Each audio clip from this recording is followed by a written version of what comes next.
Welcome to the Living Word Podcast. I am your host, Genevieve, and these episodes serve as a reminder to how essential your fullest expression is on this planet during one of the most transformative times in our history. Together, we are going to explore truth through vulnerable conversations about life's deeper meaning, exploring holistic wellness, mindset, spirituality, entrepreneurship, love, and everything in between. Let's dive in, shall we?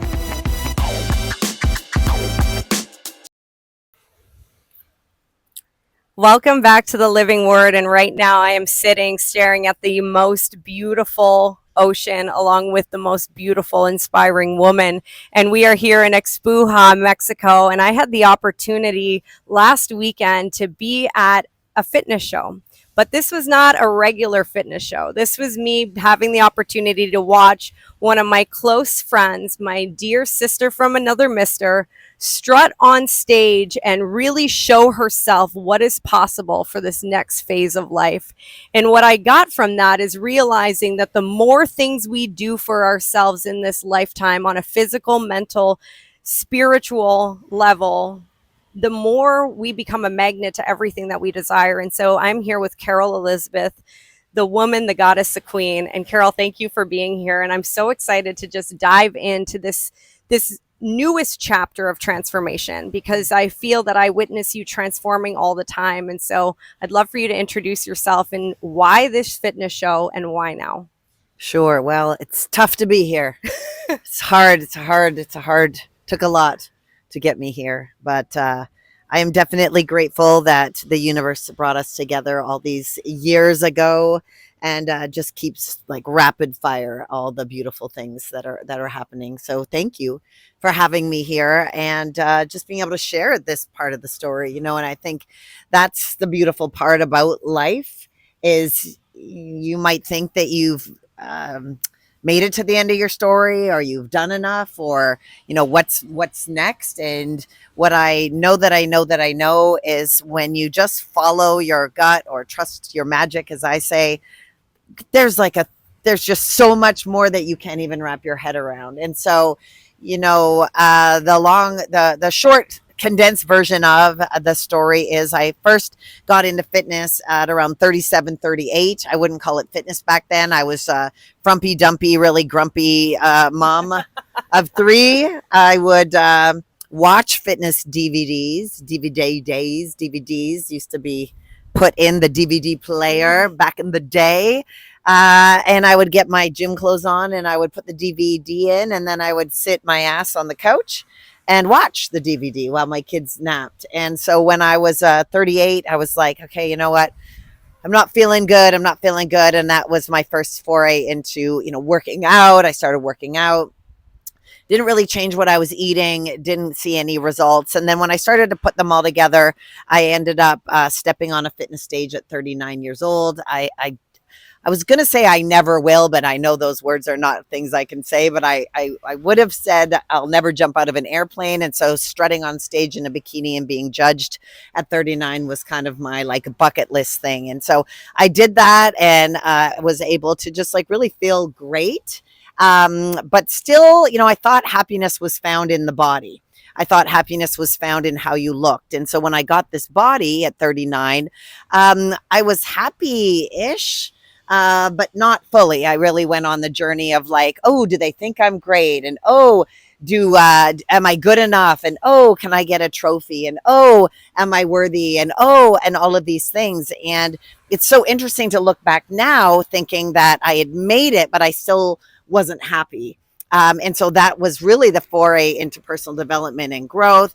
And then I spent a number of years in that world, published in magazines. And when I really started to get the mindset stuff, that's when I started to really just have fun and understand what am I doing here? This is great. The goal is great, but I'm not any better or worse if I win or don't win. And every person that goes after any goal is, just some random people saying if you're first or you're 12th or what have you, what does that matter? And having goals is really important. And so I did that in my 40s. And then around 46, I had stepped on big stages, became nationally qualified, and became a pro in my federation of choice.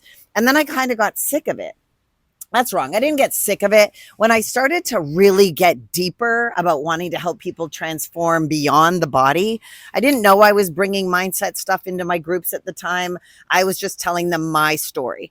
And so then when I started to like go next level myself of wanting to help people elevate as entrepreneurs or elevate as women, you know, because this was in my 40s. I didn't start never really did anything other than have these amazing kids before I was 40. So here I was parading around at 43 and 46 and leaping into entrepreneurship and building 6 and 7 figure businesses. And I was like, well, what else can we do? And so when I started to really dive into that and wanting to unlock potential in women, I remember very clearly a few times that I would get off these stages or speaking events, and all anyone would do was comment on my body. And it started to piss me off because I was like, I'm telling you how you can be happy and you're not even hearing it. And so I'm pretty sure subconsciously I started to put on a layer because I didn't trust myself enough to be delivering a message of empowerment that would trump whatever I looked like. That's only just looking back now at the breadcrumb trail, right? And so then I did that and started building businesses. And then at 49, I was diagnosed with breast cancer. And so in that moment of those words, you know, it didn't really matter what my freaking body fat percentage of was or how I looked or how many abs I had. And that was where I went on a journey of, like deep inner work and understanding about something greater than you, belief greater than you, and these kind of things.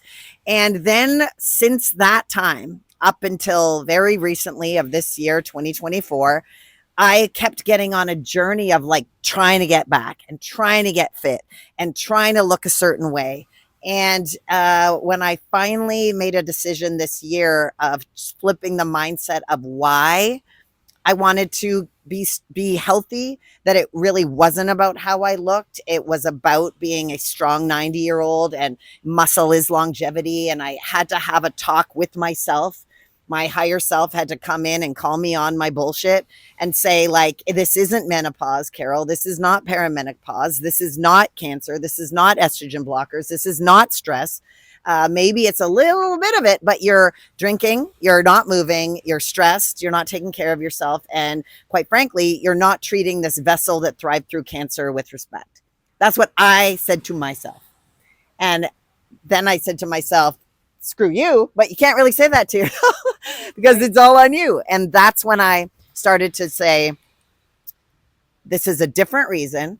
So then I started going to the gym for a different reason. I started going to the gym for lifting up my future grandkids and imagining that one day a 50-pound little grandkid is going to need into a car seat. So I'm not going to the gym and half-assing it with a 2-pound weight. I'm going to fricking lift up a 50-pound weight. And I just kept doing that. And then I started paying attention and tracking my protein and tracking my steps. And I thought I was doing pretty good before. And I was, but not to the level of living like full longevity. And then I just continued on with consistency and ended up releasing 35 pounds. And one day looked in the mirror and went, oh, look at that. What happened there? Because I didn't focus on it. And the show was really because my soul, really, my inner child is like, my inner child who maybe didn't get the attention I wanted as a child for my look at me, look at me, look at me. The stage became that space for my inner child. And I said, I really loved strutting in hoochie theme wear. Like I really loved being able to like wear stripper heels and a inappropriate costume and strut. And so I decided to do that in Mexico in November, just because. And here we are. Wow. I mean, I'm hearing the story and parts of it I hadn't heard before. And if you go on Carol's Instagram, which by the way, you should just do that because she writes as she talks. And so I've heard pieces of this. But one of the things I noticed when I watched you on stage, first of all, when you first came out, the energy of joy that emanated from your being was so potent that it brought tears to my eyes. And then watching your smile, like I knew that you were up there for you. It was clear as day. And in this process, especially in the last few months, I've witnessed you radically transforming your magnetism through this frequency. Mm. And it's interesting because post cancer, like the first time I met you was on stage Mm. talking about your cancer journey. And even then, I'm connecting the dots now. Even then, the way you spoke about that journey was never about the cancer. Mm. It was always about who am I becoming? And one of the things I know that you do, and one of the reasons you did this, was to show women that it's never too early and never too late. And I think personally, you look younger now than you have in a very long time, and you feel it too. So, what do you think it is with the mindset of women in their late 40s and 50s? Like, what do you think happens? Does something switch off? Nah. I don't know I mean, it's an interesting world, and right now I feel there's a lot of confusion from the menomania, I call it, because technically, being on an estrogen blocker for all these years, I should have had a really hard time through it all. And so this is why I'm screaming from the rooftops, why muscle and longevity for anybody at any age. But I think the truth is, especially for women that have children, a child, or and maybe not even that, because to be honest, we are in this beautiful age where women are doing a lot of stuff, and there's an element for me personally of just being like, I got it, I got it, I got it. I don't need you. I'm fabulous. Like I was like the strongest person anybody knew, and I was so proud of that. And then I started being like, do is that what I want to be? Like, do I want to be? Is that me just acting out of fear? What am I covering up? Like, what am I? What part of like you're the strongest human on the planet? Is that really how I want to be? And unpacking that. And so women, just whether they have kids or not kids, carry a lot. And I think that especially when we come to this 40s, late 40s, 50s, I mean, there is no denying that, we're not 20 anymore. We're not 30 anymore. And it seemed to come on really fast. So then it becomes a like, oh, shizzle, cool. I can live to 120, but how much can I do? Or I thought I had more time, or, what do I want to do? Or I keep saying, I don't want to die with my magic inside of me. And what is that magic? And I don't know. And most of the women I work with or talk to, they're like, I don't know. I don't know. And honestly, like, I don't know. Like, there's nothing on paper that has me here doing this with you, anything that I've done. But I've been very good at following my intuition, my gut, and pivoting when things don't feel good, especially when they don't make sense to anybody else. And I think that a lot of my sisters are in a people pleasing mode and needing it to make sense before they make a pivot, whether it's a divorce, whether it's a second divorce, whether it's a moving to Mexico, whether it's changing careers, whether it's getting fit. Like, there's so much effort put into what are the steps, and I got to make sure it's the right step. But how do you ever know? How do you ever know? Like, nothing you're doing in your life right now, can you tell me that you planned and worked out perfectly the way you wanted it to? And so we put so much pressure on ourselves. And I feel that at this age, it's this like, this part women that are like, okay, forget it. Now my life's, it's done.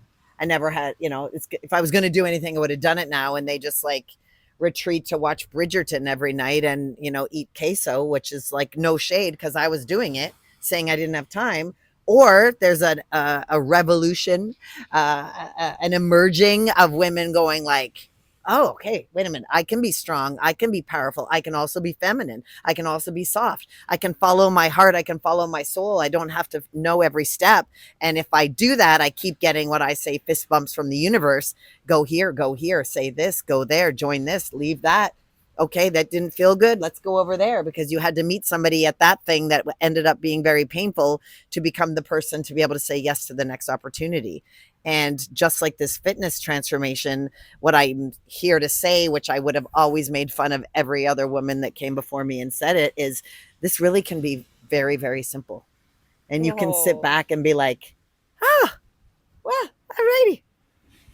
Oh, that's a mic drop. That actually even resonates with me, like getting out of our own way. And just so you all know, Carol got second place in the fitness show. I think that's very important to mention because that was not the objection. You didn't care. And what you just said about like following that magic and getting in tune with yourself, one of the things that you inspired me on in this is we would be talking because I live in Mexico, obviously, and I was excited to be able to come to the show. And I would text you and ask you how it's going. And next thing you know, you're showing me that you have this mannequin in your home and you're ripping apart costumes and sewing something back together. And now you forgot that you even owned this. And now you're doing this and doing that. And the reason I share that is when you were in that element of play, when you were in that magical childlike wonder, it really made me stop and be like, wait a minute. What else do I want to do that's not work related? Yeah. What is there that I can do that brings that essence of curiosity back out? And it really sparked me. And when I was at your show and I watched what I had seen of the preparation and then watched you on there in your theme wear, in your stripper heels, just having the best flippin' time of your life, I was like, this is what this human experience is. Yeah. And I think that how you represent that in an embodiment of a woman is just so special. I've never met anyone like you in the way that you show up. And it all comes back, all of this fitness and all this transformation and all this mindset comes back to the phrase that I always think of when I think of you, and it's trust your magic. What does that essence really mean to you? Because I know that that is something you are bringing into the hearts and lives of so many others. Yeah, you hit on a big thing there, that play, and we hear it, and I heard it. And ultimately, actually, when I was diagnosed with cancer, I read one book because I'm not an information overload girl. I don't watch the news. I don't Google stuff. Like, I know enough to keep my thoughts in line. And that was a very big blessing, that journey to really test, me put into practice these mindset lessons that I had learned so much. And the one thing in the book was meditate and ask cancer why it came. And so I meditated and asked, and I heard to have more joy. And I instantly, as you can see, I talk to myself a lot. So I instantly said to myself, "You're so happy. You built an online bit, like you're abundant. Your life is on your own terms. You're around amazing people." And then I heard very strongly, there's a difference between happiness and joy. Wow. And that's when I went and said, okay, what brings me joy? And it isn't titles or ranks or dollars. It is my kids' giggles. It is, the snowflakes in Canada. It is the ocean waves. It is beautiful connections with humans that just like you can't even describe. Like, that's different than happiness. Happiness was like, I got a Louis Vuitton purse, or I, have the whatever, or the validation of others. But joy it's the little moments, it's the puppy snuggles, it's the teeny tiny things. And the reason my very first actual tattoo is this joy circle here is that I was standing in my mudroom, because I bought myself the giant house that I thought I needed to have happiness, and I had a mudroom because you need a mudroom, and I had a big giant wall calendar of which I'd have everything on it, and every day and everything and every plan. And I remember in the middle of my diagnosis, when I didn't know where, I mean, you never really know, but the big month when you're like, don't know what's coming. I remember standing in front of this wall calendar, and I said, and I would cross off the days. I would cross off the days, right? And this was May 9th. So all the days were crossed off. And then there was all these things squished into the rest of the calendar. And I stood in front of this calendar and I went, how dare you disrespect days and cross them off like they're nothing, and expect that you've got all these other days to do this, to, just be quiet with your children or do whatever it is. And so I said, I will never cross off a day again. I will circle, and there was an orange Sharpie. I'm like, I will circle with an orange Sharpie the days I find joy. I will seek joy in every day. And that joy could be watching the sunrise or hearing the water droplet. Like, you seek joy in the littlest things. And I want to look at a calendar and have more joy circles. And I say that because that's very profound, right? Obviously. Very. But yet I forgot about it. And so I had to, something hit me. I had to tattoo a joy circle on my arm because as I started to get through all that and, come back to myself, I started to get into the hustle. I started to get into the grind. And then I was like, wait a minute. Like, is this happiness or joy? Happiness or joy? And so I tattooed on it. And then, lifes, as I say, and some more things. And obviously we had those panini years where we were all shut in, and I have 3 children and they had things that went on in that time. And that's when I just really grounded into like, what actually is important. And so it's just become this journey from a high achiever, do it all, pick me, do you know my name, let me give you everything I've done, human, to just like, yeah, we're just here, and at the end of the day, why things roll off me is because the alternate is that you're not here. So when the panini years happened, I was like, yeah, I get it, but your option is you're not here.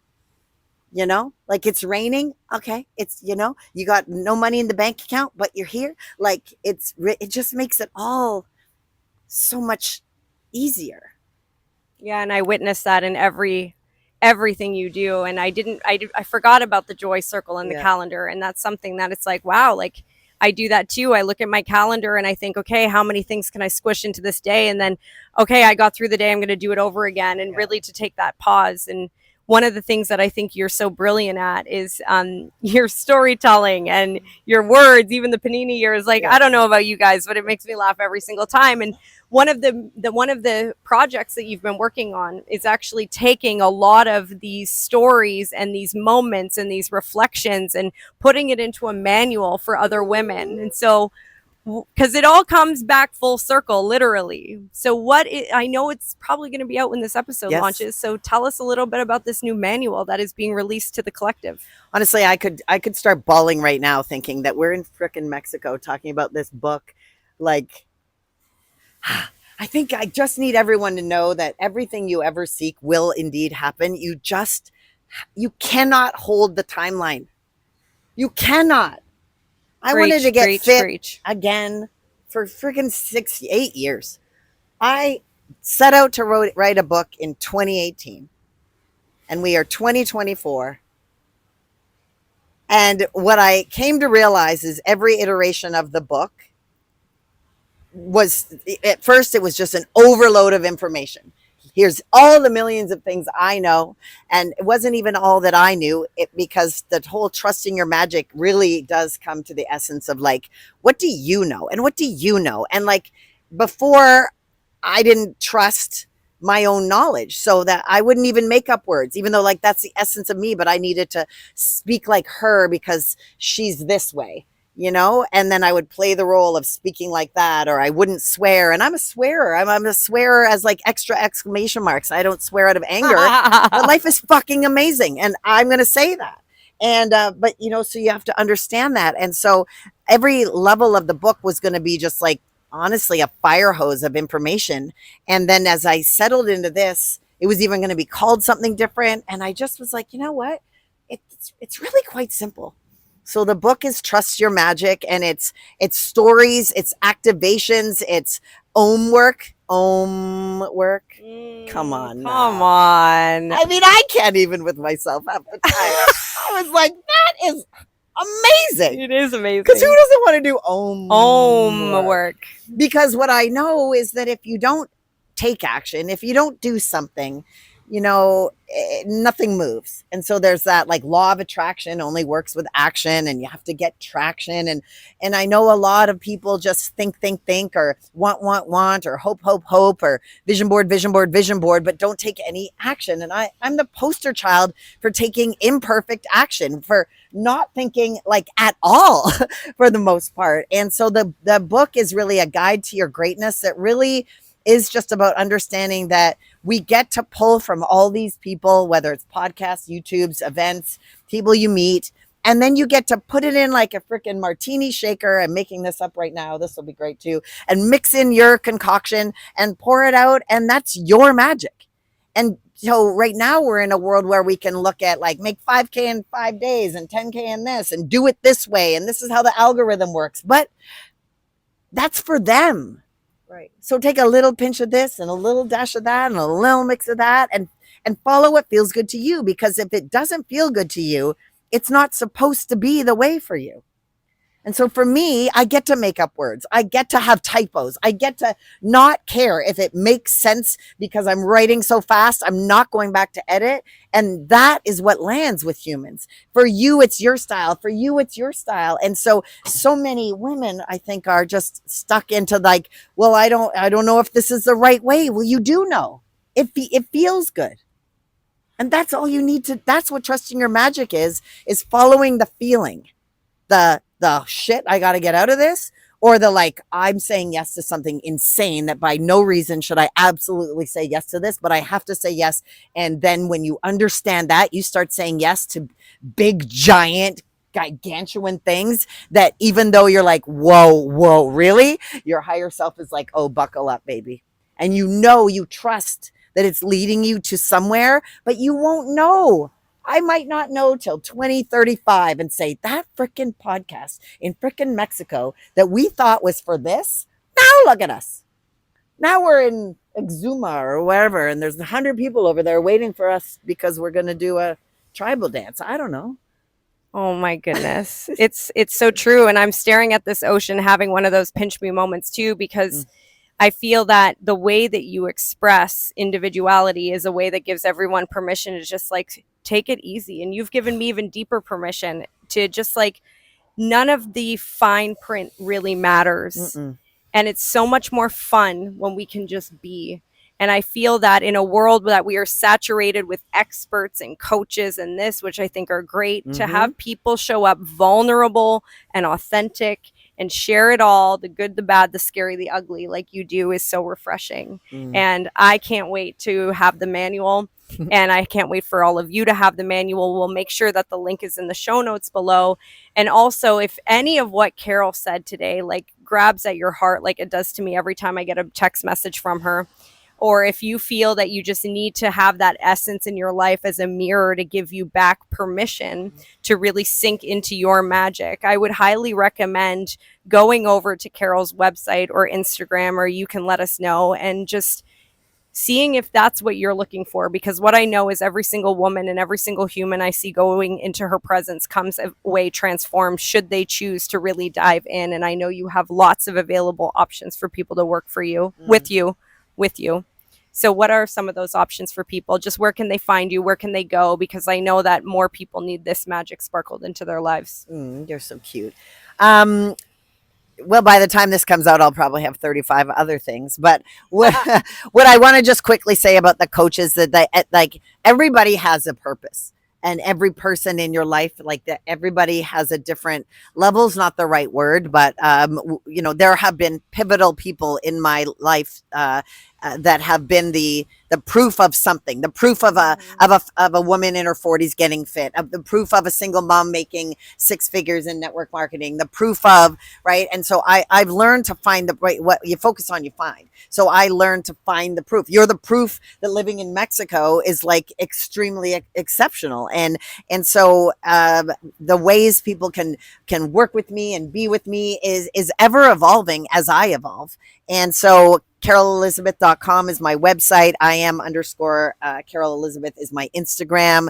I've got the YouTube, I got the podcast, I got all the jazz, the book tour, the fashion line, these, we need to make these couches, like, I don't know, like Oprah, because actually this is what's so gorgeous about this too, is that couches and interviews have been on my vision board for so long. And I'm doing an event this coming December, and there was a couch there. I'm like, oh, I'm doing that. And now here we are on a couch, because technically we're supposed to be in a studio with perfect sound. And I'm like, that is just not the way. That's not it. It's not the way. Like when I first launched my podcast, I went in the closet of my son's room because I thought I needed perfect sound, and I didn't want like the dogs to bark and somebody to knock on the doorbell. And then after like 2 episodes, I was like, okay, it can't be a Carol Elizabeth thing if it's perfect. No. Like, I don't edit, I don't go back, I don't change. And that's my perfect.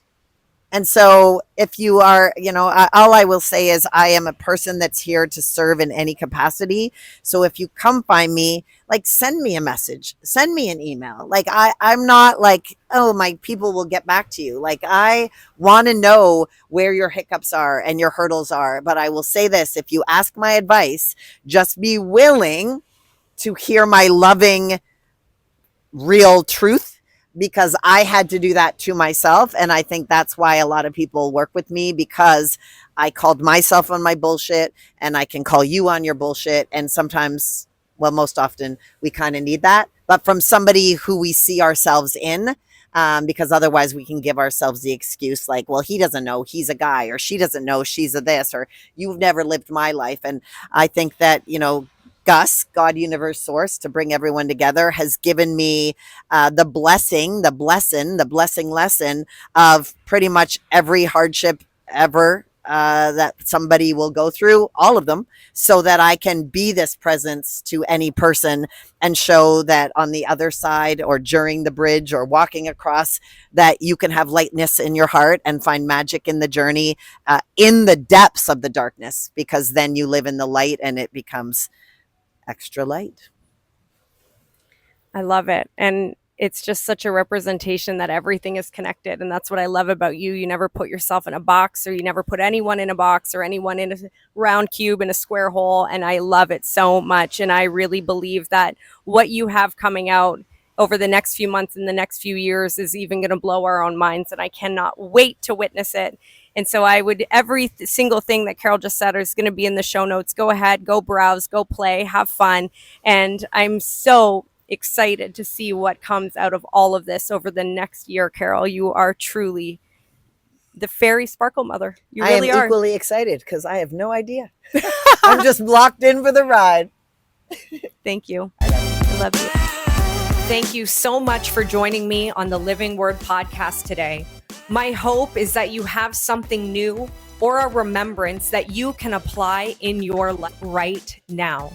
Isn't that the whole point of us learning and growing? To take new understandings and alchemize them through our own human experience? Please like and leave a comment or review if you enjoyed this episode, and share it with people in your life who would benefit from hearing it also. Make sure you subscribe to the Living Word podcast on your favorite platform and be the first to know about upcoming episodes. Sending so much love and gratitude to be on this journey together. See you soon.